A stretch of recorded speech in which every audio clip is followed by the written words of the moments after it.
Risparmiatori, buonasera. Di questi tempi si parla molto di FIR e come coordinamento Don Torta cerchiamo di fare il punto sull'argomento. La legge sul FIR è una legge fortemente voluta da questo coordinamento per superare la precedente legge Baretta-Puppato-Santini, per fortuna mai entrata in vigore, che prevedeva 100 milioni a favore dei risparmiatori in 4 anni, ma solo a condizione che il risparmiatore, attraverso un giudizio o un arbitrato, riuscisse a dimostrare di aver subito il mis-selling. Prova materialmente impossibile per tutti i vecchi risparmiatori. Abbiamo superato quella legge ed abbiamo ottenuto una legge che erogherà 1 miliardo 500 milioni, quindi 15 volte di più della Baretta Puppato-Santini, a favore di tutti i risparmiatori, con modalità di prova molto semplificate rispetto alle precedenti. È una legge che è stata complicata da interventi normativi che si sono susseguiti, ma che di fatto porterà nelle tasche dei risparmiatori 1 miliardo 500 milioni. Sempre di questi tempi in molti cercano di accaparrarsi la paternità di questa legge ed attribuirsi i meriti. Il merito di questa legge è uno solo e soltanto: la resistenza e la battaglia dei risparmiatori veneti, che hanno combattuto per se stessi ed hanno combattuto anche per tutti gli altri risparmiatori d'Italia, che se ne sono stati di fatto abbastanza silenti, ed hanno ottenuto questo risultato. Senza la battaglia e la resistenza dei veneti non ci sarebbe la legge sul FIR. Certo, oggi ci sono dei ritardi che paiono ingiustificati, ma poniamo mente alla situazione, poniamo mente che siamo in Italia. In Italia purtroppo la burocrazia è lentissima. Siamo il paese con la burocrazia più lenta del mondo. Che cosa fare in una situazione come questa? Continuare a far sentire la nostra voce, però dobbiamo essere anche realisti nel comprendere che alla cronica burocrazia d'Italia si somma anche il problema contingente della crisi determinata dal Covid.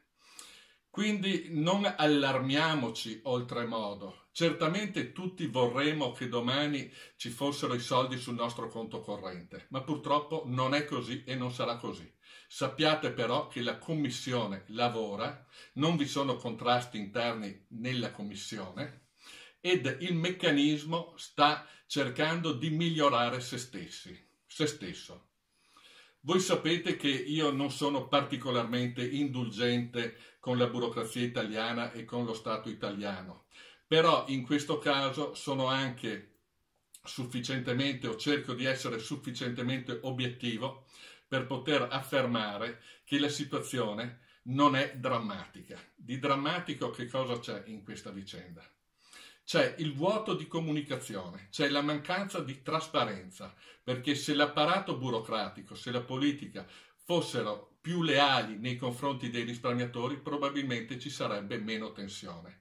In più di drammatico c'è anche l'approfittamento che determinate forze politiche e determinate forze sociali stanno facendo di situazioni che non sono giustificate. Noi come coordinamento sempre cerchiamo di evitare la polemica, però non possiamo evitare di osservare che ci sono persone inacidite e stimolate da odi personali per le brutte figure fatte, che vengono adescate anche dai nostri nemici politici di sempre, da quei nemici che per tanti anni erano abituati a ricevere l'autocompenso di rappresentanti del popolo ed ora si ritrovano a lavorare e ne attribuiscono a noi la colpa, non riconoscendo che invece la colpa del loro fallimento politico è stata nelle errate scelte, che non hanno visto gli interessi dei risparmiatori, ma che hanno privilegiato gli interessi di sistema. Qui mi fermo con la polemica e vi dico: risparmiatori, dobbiamo tenere ferma la nostra posizione di lotta, dobbiamo cercare di rimanere lucidi e uniti per quanto possibile, non volendo a tutti i costi andare d'accordo con tutti, ma cercando di rimanere uniti in questa continuazione di battaglia, perché ottenuto il risarcimento, e lo si otterrà, ci vorranno 12-14 mesi, come già vi avevo detto. Ci sono molte altre cose che come risparmiatori possiamo fare per riportare a casa ciò che ci è stato ingiustamente tolto per volontà politica e finanziaria, di quella finanza connessa con la politica, di quella politica connessa con la finanza. Abbiamo già incardinato la causa contro le società di revisione, abbiamo inviato le messe in mora a Banca d'Italia, stiamo predisponendo lettere di messa in mora che potranno essere sottoscritte da vari risparmiatori nei confronti degli ex amministratori delegati delle banche popolari venete, perché riteniamo che anche il loro operato possa essere corresponsabile al fallimento delle banche. In tutto questo noi come coordinamento abbiamo cercato di essere quanto più lucidi possibile. Naturalmente qualche errore lo possiamo aver commesso, però se li abbiamo fatti ve ne chiediamo scusa, ma pretendiamo anche che ci vengano riconosciuti i tanti meriti che non sono nostri, ma sono dei risparmiatori veneti. Grazie Veneto, grazie risparmiatori, grazie a voi abbiamo ottenuto un grandioso risultato.